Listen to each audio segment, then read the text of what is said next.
Puji Tuhan, jemaat Tuhan kembali dipersilakan duduk. Saya minta untuk keyboard dan worship leader bisa tetap standby. Haleluya. Puji Tuhan. Shalom. Ya, selamat sore. Selamat datang di ibadah mujizat. Saya percaya sore hari ini mujizat Tuhan masih terjadi. Yang percaya katakan amin. Haleluya. Mari sama-sama kita melihat bagian firman Tuhan. Matius 17 ayat yang ke-18 sampai ke-20. Saya mau katakan Bapak Ibu Saudara, kalau gereja sudah tidak lagi mengalami mujizat, gereja itu bisa kering Saudara.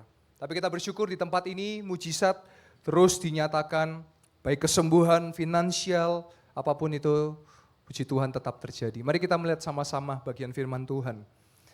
Dengan keras Yesus menegur, lalu keluarlah setan itu daripadanya, dan anak itu pun sembuh seketika itu juga.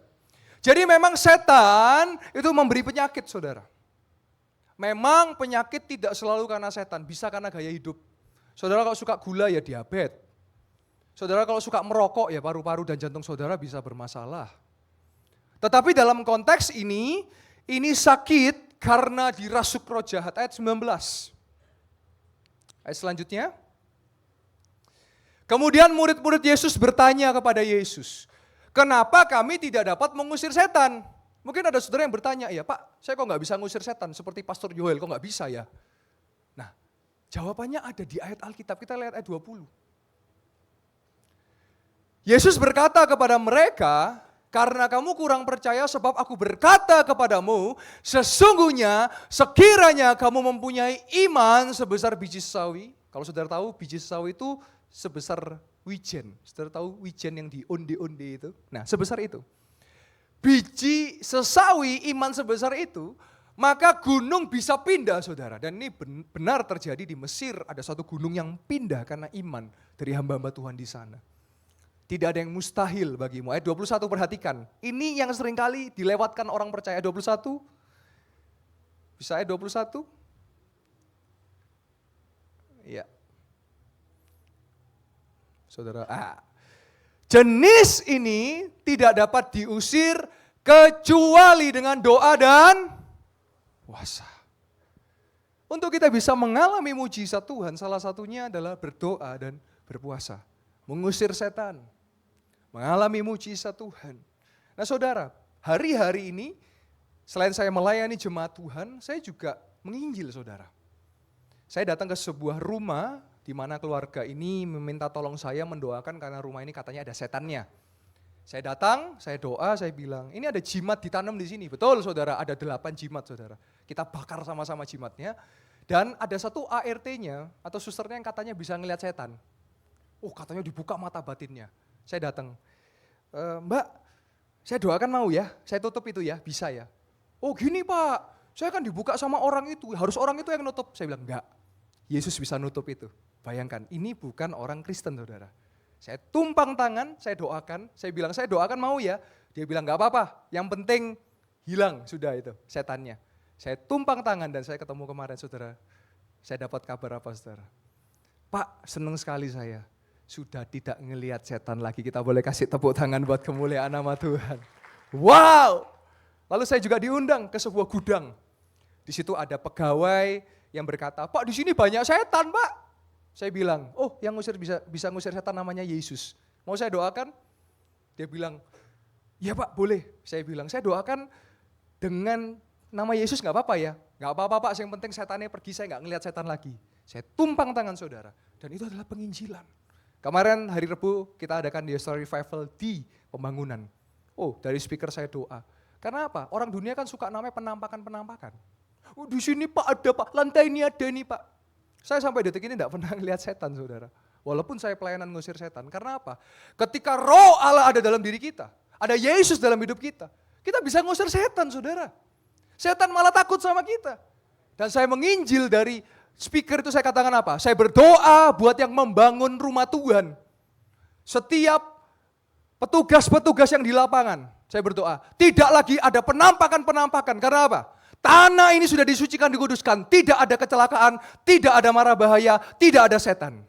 Loh, apa enggak orang mendengar nama Yesus? Kita harus menyuarakan nama Yesus. Oh saya percaya, ada perlindungan Tuhan. Karena apa? Petugas-petugas yang bekerja di lapangan, walaupun mereka bukan orang Kristen, tapi mereka membangun rumah Tuhan loh.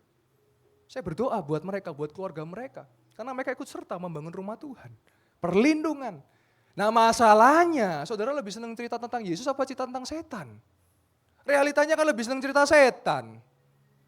Lebih senang nonton film setan, membesar-besarkan setan. Alkitab mencatat, kita boleh buka Matius 10 ayat yang pertama. Matius 10 ayat yang pertama. Sejak Yesus memanggil murid-muridnya, Yesus memberikan kuasa. Kita lihat Matius 10, tolong multimedia agak lebih cepat, saya dibantu durasi yuk. Matius 10 ayat yang pertama. Yesus memanggil ke-12 muridnya dan memberi kuasa kepada mereka untuk apa? Mengusir roh jahat, dan perhatikan kalimat selanjutnya, melenyapkan segala penyakit dan segala kelemahan. Di sini semua murid Yesus boleh lambaikan tangannya? Boleh semua lambaikan? Kalau saudara murid Yesus, saudara bisa mengusir setan dan saudara bisa berdoa yang sakit menjadi sembuh. Yang percaya katakan amin. Haleluya. Saya percaya saudara. Saya berdiskusi dengan Bapak Gembala. Saya rindu gereja Yestoya ini saudara. Jemaat pun doa buat yang sakit menjadi sembuh. Yang percaya katakan amin. Yang percaya katakan amin. Iya.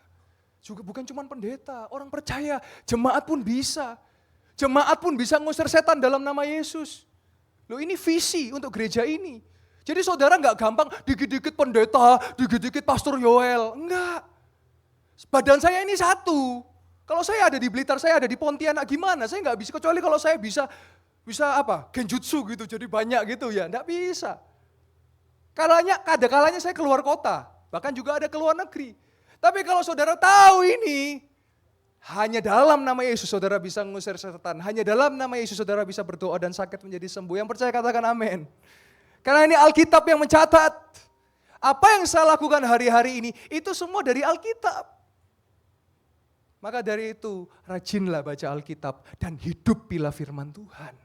Maka hidup saudara gak akan sama lagi. Yang percaya katakan amin. Ya, hari ini saya kalau ketemu orang umum, saya akan selalu ngomong, nama Yesus berkuasa. Apalagi kalau udah bahas setan, digede-gedekan. Yang katanya, itu setannya gak bisa kalah gini-gini. Saya pernah ketemu dengan seorang ART. Pak, di ruang tamu ini Pak, ada anak kecil Pak. Tapi kalau nggak diganggu dia baik, tidak ada setan yang baik. Ada Pak, Casper Pak, nah, itu kartun saudara. Tidak ada setan yang baik, karena dia jahat disebut setan. Saya katakan, Mbak, saya doakan tak usir ya Mbak ya ini ya, dalam nama Yesus ya. Tapi dia baik, enggak. Saya doa, saya datang lagi. Piye Mbak? Iyoi, pergi. Apa enggak nama Yesus dimuliakan? Kita boleh kasih tepuk tangan buat kemuliaan nama Tuhan. Haleluya. Saya bangga, saya bersyukur menjadi orang yang percaya Yesus. Karena ada kuasa yang tidak terbatas. Nah saudara, kenapa kita perlu puasa? Puasa itu artinya kita dipenuhi hadirat Tuhan. Mari sama-sama kita melihat Markus. Markus 2 ayat 18-20. Tadi kan doa ya, oke saya mau fokus ke puasa sekarang. Kalau doa saya yakin saudara biasa doa. Tapi mari kita fokus kepada puasa. Markus 2 ayat 18-20 boleh ditampilkan? Suatu kali murid-murid Yesus dan orang-orang Farisi, murid-murid Yohanes dan orang Farisi sedang berpuasa. Datanglah orang-orang dan tanya kepada Yesus. Yesus, murid-murid Yohanes dan Farisi berpuasa. Tapi kenapa murid-muridmu tidak? Ayat ke-19. Jawab Yesus kepada mereka, dapatkah sahabat-sahabat mempelai laki-laki berpuasa sedang mempelai itu bersama mereka? Selama mempelai itu bersama mereka, mereka tidak dapat berpuasa. Sebentar, nanti saya akan jelaskan ya, saudara mungkin maksudnya apa? Kita butuh Roh Kudus untuk mengerti firman, ayat 20. Tetapi waktunya akan datang mempelai itu diambil dari mereka, dan pada waktu itulah mereka akan berpuasa. Jadi puasa kita itu supaya kita dipenuhi hadirat Tuhan. Nah ceritanya pada saat itu murid-murid Yesus tidak berpuasa. Sedangkan murid Yohanes dan orang Farisi itu berpuasa karena ritual agama mereka. Yesus ditanya kenapa murid-murid tidak berpuasa, dia jawab, saya sederhanakan supaya saudara paham. Aku ini ada sama mereka, ngapain mereka puasa? Aku pergi baru mereka puasa, supaya dipenuhi aku. Itu bahasa sederhananya. Di situ ada kata mempelai. Jemaat umat Tuhan itu adalah mempelai Kristus. Dan Yesus akan datang menjemput kita. Nah jadi puasa itu artinya supaya saudara bisa dipenuhi hadirat Tuhan, satu. Yang kedua, saudara bisa melawan daging. Daging kita ini ya, lapar, makan, ya dan lain minum dan lain sebagainya. Nah, saya akan ajari kepada saudara bagaimana cara berpuasa. Dan ini yang saya juga praktekkan. Caranya adalah saudara bisa makan malam terakhir jam 10 malam. Bukanya ada 3 jendela. 1 jam 1 siang, 2 jam 3 sore, dan ketiga jam 6 malam. Sesuai kekuatan saudara masing-masing. Ya. Selama puasa saudara boleh minum air putih. Terus ada yang tanya, Pak kalau es campur boleh nggak? Nah itu nggak minum saudara. Itu makan saudara ya. Jadi minum air putih saja. Tidak teh, tidak kopi, tidak sirup. Ya. Nah selama saudara berpuasa saudara berdoa. Baca firman, doa sambil jalan bisa. Supaya saudara dipenuhi hadirat Tuhan. Saya mau bersaksi saudara, saya dulu punya emah, ya, ada sakit emah. Telat makan, masuk rumah sakit ke IGD karena harus dikasih yang obat yang rasanya itu pahit tapi juga ada manisnya itu ya, karena untuk mengembalikan. Tapi saya waktu itu saya pingin, waktu SMP. Karena ini akan menjawab pertanyaan kalau saya emah gimana Pak? Nah saya jawab, waktu saya SMP, gereja mengadakan waktu pada saat itu doa puasa, saya kepingin, saya tantang diri saya doa Tuhan, aku mau puasa. Tapi aku punya emah Tuhan. Tapi aku percaya emah ini akan sembuh dan hilang. Saudara tahu apa yang terjadi? Sejak SMP sampai hari ini, emah saya hilang saudara. Dan saya bisa puasa, bahkan pernah puasa 3 hari 3 malam, itu namanya puasa Esther saudara. Kalau hari ini ada saudara yang emah, saudara mesti percaya. Tapi sekuat saudara ya, maksud saya, Pak saya coba dulu buka jam 1, silakan gak apa-apa, Tuhan tahu kekuatan kita. 1, emah. 2, mohon maaf, saya pernah punya wasir saudara, tahu? Ambeien ya, tahu ya. Saya pernah sampai level 4 karena saya suka makan pedes, saudara. Ada satu sambal punyanya ibu-ibu, saya nggak sebut merek karena nggak di-endorse juga. Sambal seorang ibu. Ya. Nah, saya itu sampai kalau tiap makan sama nasi putih itu sambal saya langsung letakkan di piring habis, saudara. Sakit perut kan? Sakit perut keluar sampai level 4. Level 4 itu jadi mohon maaf nggak bisa masuk lagi dan harus dioperasi. Tapi suatu kali saya berdoa, ya saya doa, saya tumpang tangan karena saya sendiri ya. Nah kalau saya berdoa buat orang-orang, kalau ada daerah-daerah sensitif, saya tidak akan menyentuh, saya akan dari jauh. Karena kita juga punya etika, betul ya?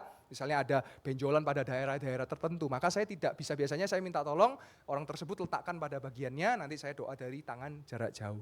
Karena ini diri saya dalam nama Yesus, hilang saudara, bahkan sampai hari ini.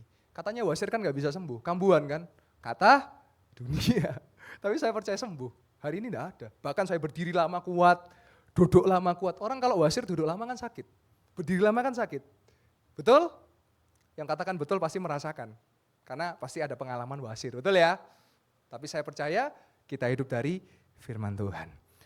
Nah saudara, selanjutnya saudara, ya, saya percaya bahwa mujizat Tuhan terjadi ketika kita percaya.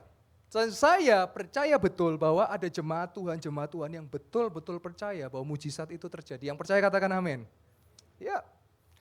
Selagi kita juga percaya, kita juga mesti menjaga kehidupan kita. Saya mau saksi saudara, ya. Karena ini penting saudara. Karena saya juga adalah pendeta. Suatu kali ada seseorang yang ketemu dengan saya, yang ngomong sama saya dan nyelekit saudara. Tapi saya jadikan itu motivasi. Bukan netizen bukan, tetapi orang nyata yang ketemu nyata. Dia bilang gini, kamu pendeta kok gendut pada saat itu. Saya sempat gendut 113 kilo. Pendeta kok gendut, dia bilang begitu. Mau kasih contoh apa sama jemaat? Wah, panas kan. Tapi saya mikir, ya juga ya. Terus dia katakan, kalau kamu gendut berarti kamu rakus kan. Kamu makan semua. Saya akui, waktu itu saya rakus. Saya makan bisa 5 kali saudara. Makan nasi saya makan 5 kali. Piringnya nggak saya makan, kan nggak bisa dimakan. Ya. Saya makan. Dari situ saya pikir iya ya. Nggak bener ini, saya harus rubah pola hidup sehat saya. Harus rubah menjadi pola hidup sehat. Puji Tuhan 3 bulan saya, kalau ada saudara yang ingat, saya pernah ngomong di bulan Mei, nanti ada videonya, bisa disiapkan. Saya ngomong saya akan diet. Kalau saudara ketemu saya dalam kondisi tubuh yang berbeda, saya nggak sakit. Tapi saya memang karena diet. Nah di Alkitab mencatat saudara, ada orang mati karena gemuk loh saudara. Ayo, ada nggak? Yuk kita lihat ayat kesukaan kita semua, ayat terakhir. 1 Samuel 4 ayat 18. Karena gemuk mati saudara. Lihat ya. Ketika disebutnya tabut Allah itu, jatuhlah Eli telentang dari kursi di sebelah pintu gerbang.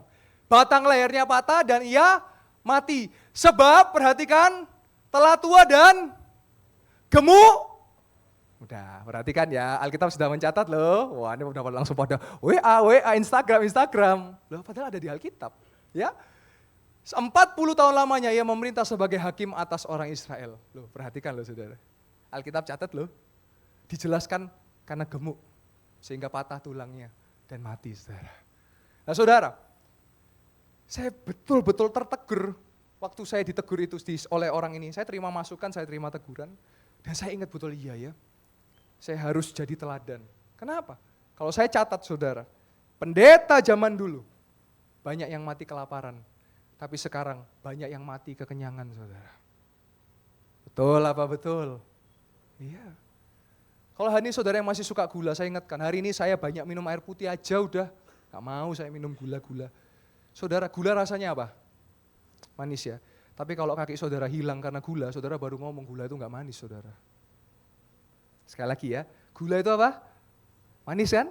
Tapi kalau sudah sampai luka gak kering-kering, baru saudara ngomong gula itu gak manis. Saya jaga diri saya, supaya apa? Saya juga jadi teladan buat jemaat, jaga kesehatan. Pendeta harus sehat jasmani rohani. Saya bilang ke full time, siapa yang overweight, diet saya bilang. Loh iya. Loh kalau saya sakit-sakitan, gimana saya bisa ngelayani jemaat? Saya berangkat jam 10 malam doakan jemaat, ada yang minta telepon saya langsung berangkat dan lain sebagainya. Kalau saya malas-malasan, saya gemuk, gimana saya bisa melayani? Nggak bisa. Sehingga saya latih diri saya. Untuk kita mengalami mujizat, kita juga mesti bertindak. Iman juga berbicara tindakan. Sekarang selain orang konseling, banyak juga yang tanya, Pak, tips dietnya apa Pak? Lah ini saudara ya, jadi ahli gizi saya ya. Kita perlu jaga, di Alkitab dicatat loh. Imam Eli ini pendeta loh, hamba Tuhan loh. Karena gemuk saudara. Ayo, ya kita mesti jaga kesehatan yuk. Jangan sampai kalau kita nggak jaga kesehatan, kita seringkali kita sakit karena apa yang kita makan saudara. Betul. Alkitab mencatat, rakus itu dosa loh saudara. Amsal 23 mencatat, kalau engkau tamak, engkau rakus akan makanan, itu juga dosa. Dibaca ya Alkitabnya ya, apa yang saya ngomong ini Alkitab saudara. Kalau saudara baca nanti saudara ketemu, ada bicara tentang soal gemuk, ada bicara gaya hidup sehat, ada semua di Alkitab, Amsal 23. Ya, baik ini video saya, ini juga kesaksian bagi saya karena 3 bulan ini saya turun sekitar 35 kilo, saya bersyukur Tuhan menyertai dan sehat. Jadi saya waktu awal mula saya cek darah, puji Tuhan gula darah saya belum sampai pradiabetes dan tidak diabetes. Tapi saya sadar saya harus jaga kesehatan, kita lihat video saya diet berapa bulan yang lalu. Silakan. Mau kita informasikan yaitu berikut adalah nomor daripada Bapak Gembala, Wakil Gembala, dan Eksekutif Pastor. Bapak Ibu Saudara jemaat Tuhan, kita rindu sekali melayani jemaat Tuhan. Kita tidak memandang orang kaya, orang miskin, semua sama kita layani. Dan pelayanan kita gratis saudara. Jadi kita datang saudara enggak usah repot-repot. Nyiapkan makanan, nyiapkan minuman, enggak usah saudara. Saya sudah sampai 40 kilo lebih nih saudara. Dan ini lagi diet, jadi kalau ketemu enggak usah gemak-gemuk ya. Memang lagi gemuk, 113 saya saudara. Tapi sekarang saya program diet. Jadi kalau nanti saya ketemu sudah kurus bukan karena sakit tapi karena saya diet saudara. Ya itu, saya info dulu ya. Nanti ketemu, sakit apa pastor? Enggak. Diet saudara ya. Nah ini nomornya. Ini bulan Mei saudara. Ini hati yang gembira adalah obat yang manjur. Amin. Yesus yang bisa menjamah hati kita. Ini beberapa minggu yang lalu. Saudara jangan terlalu banyak fokusin orang lain. Saya kasih contoh saudara ya. Beberapa waktu ini banyak ya terima kasih pujian bagi saya. Pelayan dan jemaat Tuhan, wah Pastor Yoel sekarang kurus. Ya memang saya turun 30 kilo, 50 kilo Bapak Ibu Saudara ya. Kurus. 4 bulan lalu saya sudah bilang di mimbar, saya overweight, saya harus kerja keras untuk saya kurus. Lah masalahnya yang bilang saya kurus itu loh saudara, terlalu fokus ngeliat badan saya, padahal yang bilang itu kan mestinya kan juga lihat badannya gimana. Saudara nangkep maksud saya ya? Paham maksud saya? Saudara terlalu fokus ngeliat badan saya, sampai lupa lihat badan saudara. Nangkep maksud saya? Karena saudara terlalu fokus ngeliat orang lain. Saya tidak fokus lihat orang lain, saya fokus memperbaiki diri saya. Kemarin saya overweight, kemarin saya gemuk. Orang bilang semua, Asher bilang, wah gemuk sekarang Pastor Yoel, oke gak apa-apa. Sekarang kurus sekarang loh. Gemuk salah, kurus salah, yang benar gimana ini? Saya jadi pelembungan saya ini nanti ya. Tetapi menangkap maksud saya saudara. Kita jangan terlalu fokus ngeliat orang lain. Fokus sama diri kita. Saya selesaikan dalam 4 bulan. Lah saudara dalam 4 bulan sama-sama jalan sama saya. Ada yang malah nambah kilonya.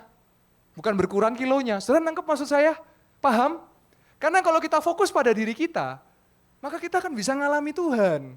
Kita akan bisa tahu kebenaran. Nah itu saudara. Maka dari itu saya sampaikan soal mengampuni ini penting saudara. Karena saudara seperti melepaskan beban dalam tubuh saudara. Haleluya, kita boleh kasih tepuk tangan buat kemuliaan nama Tuhan. Kalau saya bisa, saudara juga bisa. Ya, kita perlu jaga kesehatan. Kenapa saya lakukan ini? Supaya di masa tua saya nggak sakit saudara.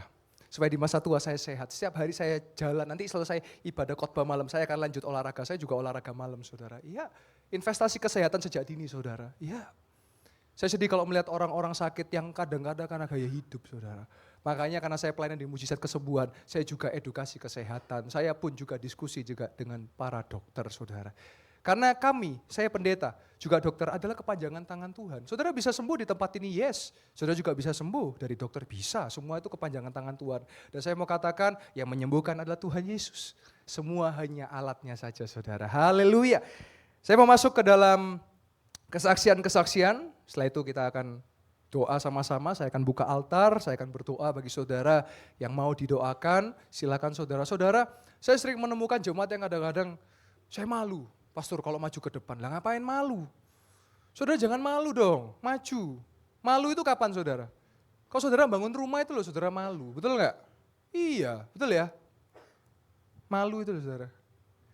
Oh belum nangkep ya, nanti di rumah saudara ya, malu, tok gitu loh ya. Kan di sini ngapain malu? Malu ada dibangun rumah ya. Mager juga kadang-kadang ya, bangun pager juga ya. Maju saudara. Supaya di altar ini saudara, udah enggak usah pedulikan kanan kiri enggak usah pedulikan, saudara fokus pada diri saudara. Ya, puji Tuhan. Saya kemarin pergi ke Caruban, KKR Kesembuhan saudara. Ada seorang oma-oma, saya bersyukur kemanapun saya melangkah, mujizat Tuhan dinyatakan. Sebelum video ditayangkan, disiapkan yang kaki Caruban disembuhkan. Saya mau cerita dulu, saudara pernah baca di Alkitab tentang bayangan Petrus enggak? Jadi Petrus jalan, ini ada bayangan ya, ada bayangan. Terus orang yang kena bayangannya sembuh. Saudara pernah baca itu? Kalau belum dibaca ya, Alkitab itu bukan untuk pajangan dibaca ya. Itu ada cerita bayangan Petrus di Kisah Para Rasul. Dia jalan, orang sembuh. Saya mengalami itu waktu kemarin di Caruban. Saya datang, saya duduk, ada ibu-ibu depan saya. Bayangan saya kan ada di depan ibu ini kan. Dia datang kakinya sakit saudara. Tiba-tiba dia berdiri, dia bilang, kaki saya sembuh. Tuhan Yesus menyembuhkan kaki saya. Apa yang terjadi di Alkitab kalau kita hidupi bisa terjadi hari ini.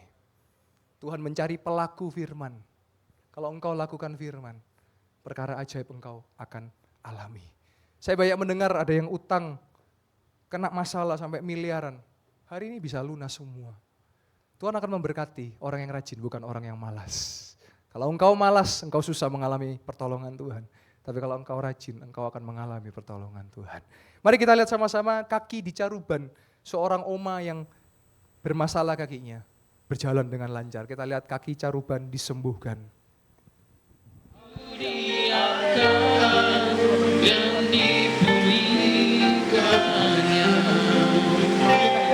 di Yesus tak ada yang mustahil. Di Yesus tak ada yang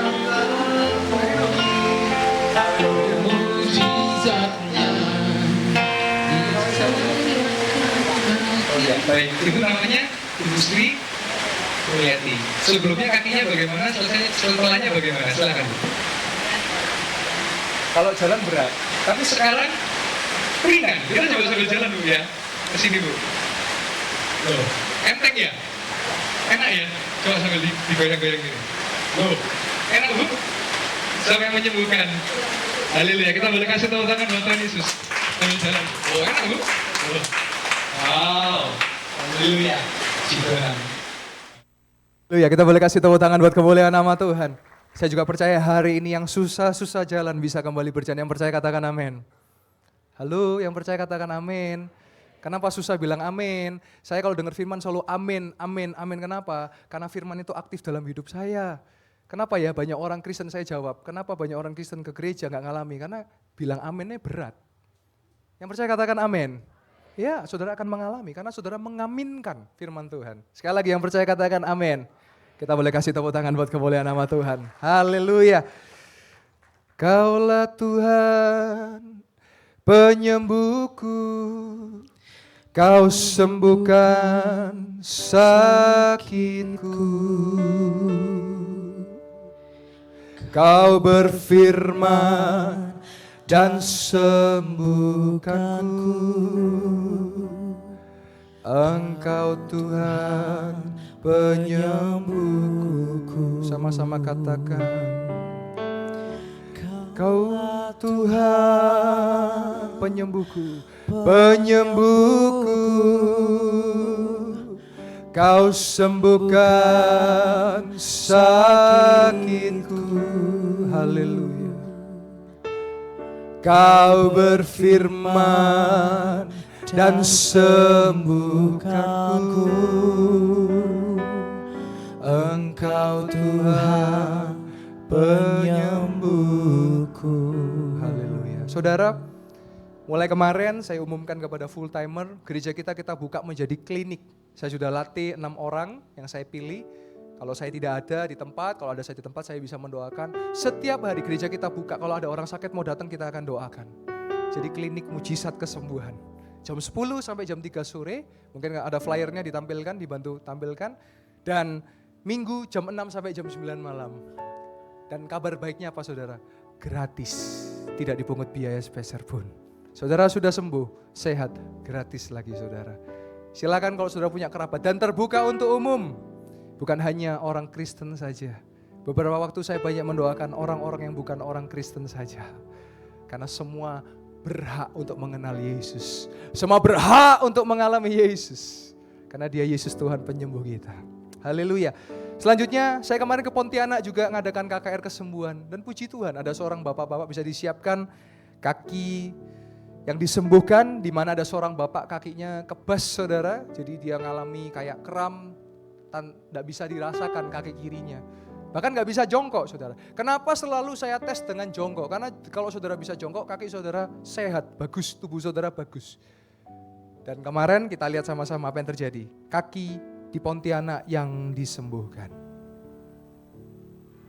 Bagi Yesus tak ada yang tak mungkin, mujizatnya disediakan bagiku, ku diangkat dan dipulihkannya. Bagi Yesus tak ada yang mustahil, bagi Yesus tak ada yang tak mungkin.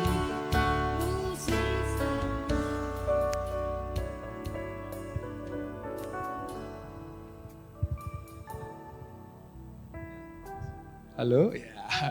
Pak, namanya siapa? Pak Yeki, Untuk kakinya tadi sebelumnya bagaimana?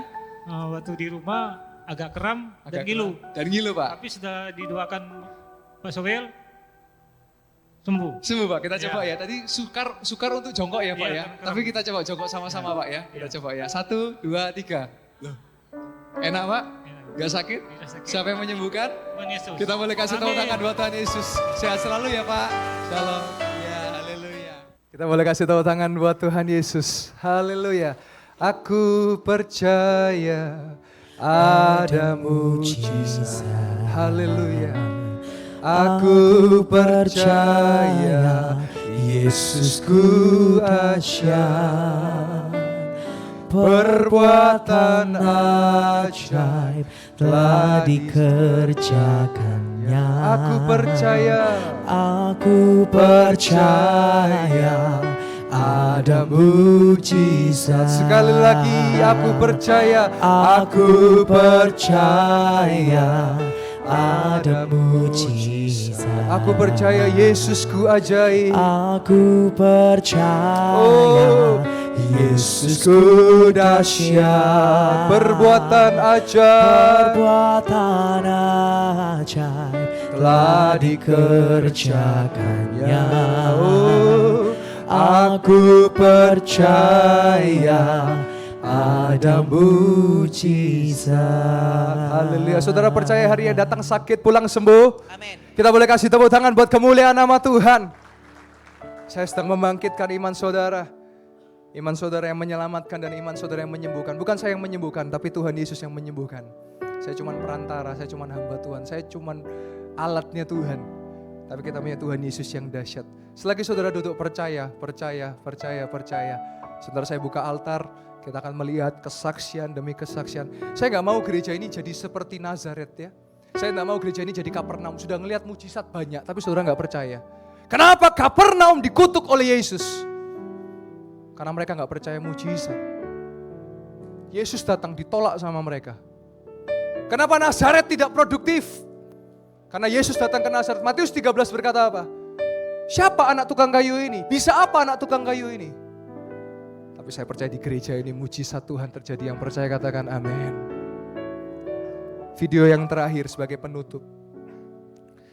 Saya doakan juga seorang ibu yang kepalanya sakit cenut-cenut. Dan ketika saya doakan tiba-tiba kayak ada cetek gitu. Dan apa yang terjadi kita lihat.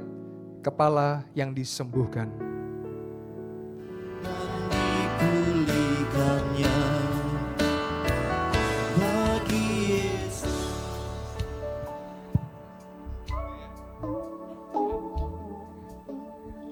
Rasa itu nusuk. Iya. Ibu namanya siapa? Bu Ita. Bu Ita, sebelumnya apa yang dirasakan setelahnya gimana? Kayak mau buka mata tuh sakit gitu. Kepala sakit ya? Mm-mm. Terus tadi tuh saya doakan tuh kayak ada gitu ya? Iya. Terus sekarang gimana? Baik, Baik, lebih enak ya? Sehat ya? enak. Siapa yang menyembuhkan? Tuhan. Tuhan siapa? Ya. Pendeta.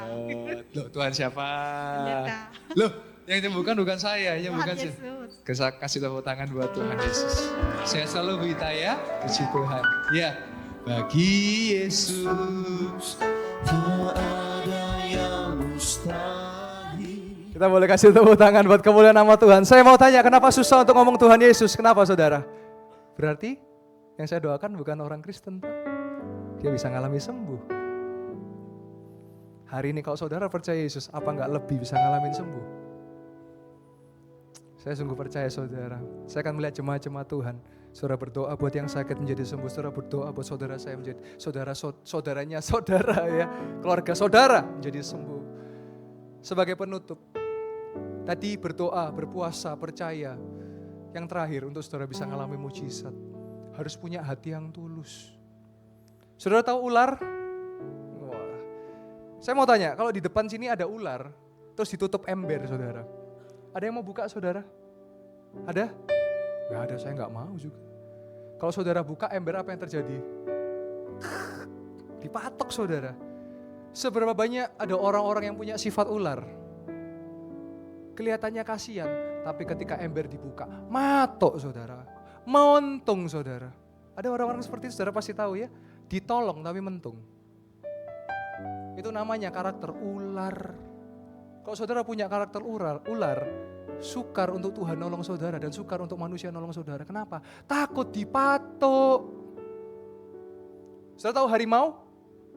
Kalau saudara pergi ke kebun binatang atau taman safari, ada harimau di dalam kandang, betul? Saudara kasihan nggak? Kasihan Pak. Ya udah buka aja kandangnya. Jangan Pak, saya mau hidup Pak. Betul? Kenapa saudara nggak mau buka kandangnya? Karena saudara tahu, kok saudara tolong dan buka kandangnya, digigit saudara sama harimau itu. Saudara banyak hari ini ada orang-orang yang punya sifat ular, ditolong malah gigit saudara. Ditolong malah nyokot saudara. Orang-orang seperti ini yang susah ditolong. Saya percaya di tempat ini gak ada, semuanya punya hati yang tulus. Yang percaya katakan amin. Karena kalau hati saudara tulus, niscaya Tuhan akan dengan mudah menolong saudara dan saya. Tapi kalau hati saudara jahat, sifat ular, temannya digigit, temannya ditipu, berat untuk Tuhan nolong saudara. Berat sekali. Kalau Tuhan berat, apalagi manusia lebih berat. Pinjam duit pasti tak ganti. Mitos kabur hilang saudara. Betul apa betul? Diambil dari kisah nyata. Kisah nyata ribuan orang, jutaan orang. Haleluya. Saya boleh undang worship leader kembali. Kita datang ke hadirat Tuhan. Biar kita punya hati yang tulus. Hari ini saya percaya ada saudara yang datang dengan butuh pertolongan. Dan engkau datang kepada Yesus. Hanya Yesus yang bisa nolong. Jangan fokus ke saya ya. Saya cuma manusia biasa. Tapi saya punya Tuhan Yesus yang luar biasa. Saya sudah melihat ratusan orang disembuhkan. Saya sudah melihat ratusan orang mengalami pertolongan Tuhan. Dan hari ini, dan masih panjang berapa tahun ke depan, puluhan tahun ke depan. Saya melihat pekerjaan Tuhan masih banyak dan masih terus berlanjut. Anak-anak muda jangan malas, Tuhan juga bisa pakai engkau. Tuhan bisa pakai engkau. Kalau saya bisa dipakai, engkau juga bisa dipakai. Haleluya. Kita mau nyanyi sebuah lagu saudara. Saya jarang menyanyikan lagu baru saudara. Tapi kalau saya nyanyikan, lagu ini berdampak bagi saya. Ada lagu berjudul Indahnya Kasih Tuhan.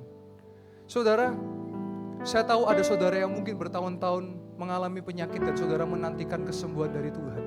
Ada saudara yang bertahun-tahun mengalami mungkin masalah psikis, trauma, kecanduan obat. Kalau tidur harus minum pakai obat. Saya doa bagi beberapa orang yang hari ini kecanduan obat. Selesai bisa hidup tanpa obat dan dia sembuh. Tidurnya nyenyak bahkan tanpa obat. Karena ada Yesus.